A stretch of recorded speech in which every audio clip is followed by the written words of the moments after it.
Hi, good morning. Today I'm going to go through a few questions that get asked a lot. I like to call them frequently asked questions. Number one question, by far, is how do you peel an orange when it's not super convenient to peel an orange? Like, how do you peel an orange if you just cut your fingernails?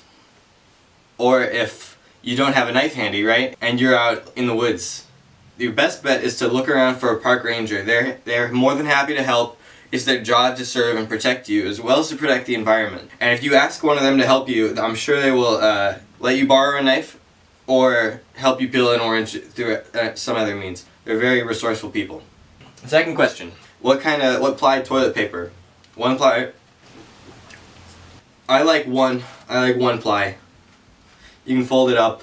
You got all the versatility in the world right there. People talk about apps these days on their phones. Well, the only app I need is an application of toilet paper. And so another question that people have is how do I fix my computer after it's got a virus on it? My computer has been like this for, I don't know, months. So I don't really know. Another question that I found on the internet, how do you peel an egg? I've spent some time on this question in the past few weeks. And I've broken a lot of eggs trying to peel them. You start to get in, you like break a little piece of it off, and then it all breaks, and the yolk gets everywhere.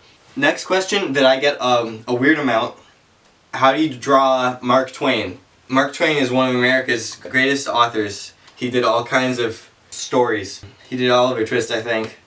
He did a couple of good ones. How do we draw? How do we capture his likeness? I'm going to tell you how to do it. As everyone knows, Mark Twain had a very recognizable mustache, and as well as a nose, draw that, maybe a couple eyes, wrinkly old eyes and really big eyelashes, sort of like Captain Crunch or Mario from the Super Mario Brothers game. Big crazy hair, so sort of like that. No, maybe like this one, kind of, or like this I guess. Those are my frequently asked questions, as I like to call them. We learned a lot, and if you frequently ask me more questions, I will frequently try to answer them. Like